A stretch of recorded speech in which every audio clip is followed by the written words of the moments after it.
Hey guys, Liam here from Brute Force Airsoft. Welcome back to the channel. Today we have a special review for you guys. This is the ANK M249 squad automatic weapon it's licensed by Cybergun. This is a heavy weapon for airsoft. It has 410 FPS. It uses a Tamiya battery. This is an AEG. Uses a Tamiya battery and has a fairly decent rate of fire. Going to the external features, you have a mock pop-up handle, which is very useful for getting the gearbox out if you want to upgrade or HPA it. There's an internal hop-up system built into where the bullets would go if this were the real model. This is not the real model, so that's no point. You have a full metal carry handle here that can be moved around into 3 different locations. And here there is a charging handle.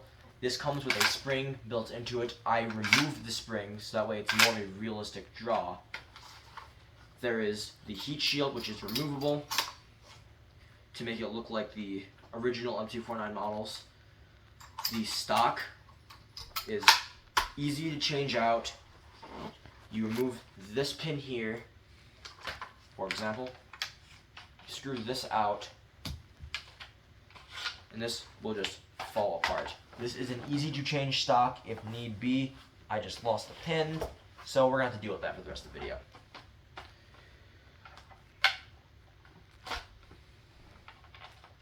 So, continuing on with the stock, it has a shoulder guard here where you can rest your shoulder on it if you were going to say, I don't know, shoot it.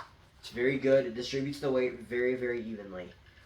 The front sights also line up fairly well as the M249 would do.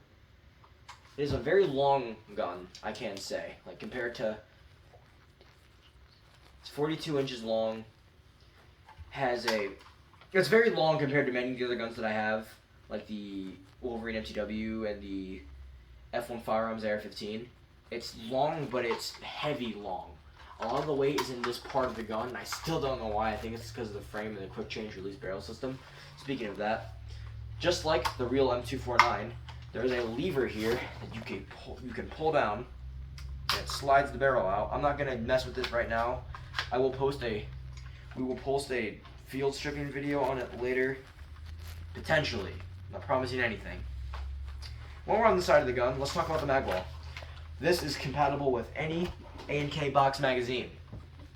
It's these little suckers, battery powered. They have a sound crank system to crank into the gun better. They would go in like this. They would clip in. First you'd put this feeding mechanism in to this first, and then you'd slide this in like that, and then you're good to go. You're killing. You're tagging. Then you'd pop this out. There's a lever in the bottom of the magazine. You would press that, and you pop the rest of it out, like so. If you do not want to use the added Moroccan-ness of the box magazine, you can use M4 magazines, which I adore in this. It makes it a lot easier and more compatible with your guns if you use M4 platforms, which I think is a really neat feature. So if you run like American milsims for Americans with NATO weapons, this is a lifesaver to have, this little mag wall here. It also comes on most of the other versions, such as the ANK Mark 46 and ANK Para. There are a bunch of variants of this, but I just got the squad automatic weapon because, quite frankly, it looks the best. I hope you found this review on the ANK M249 very, very inciting and helpful. I'll see you all in the next one. Goodbye.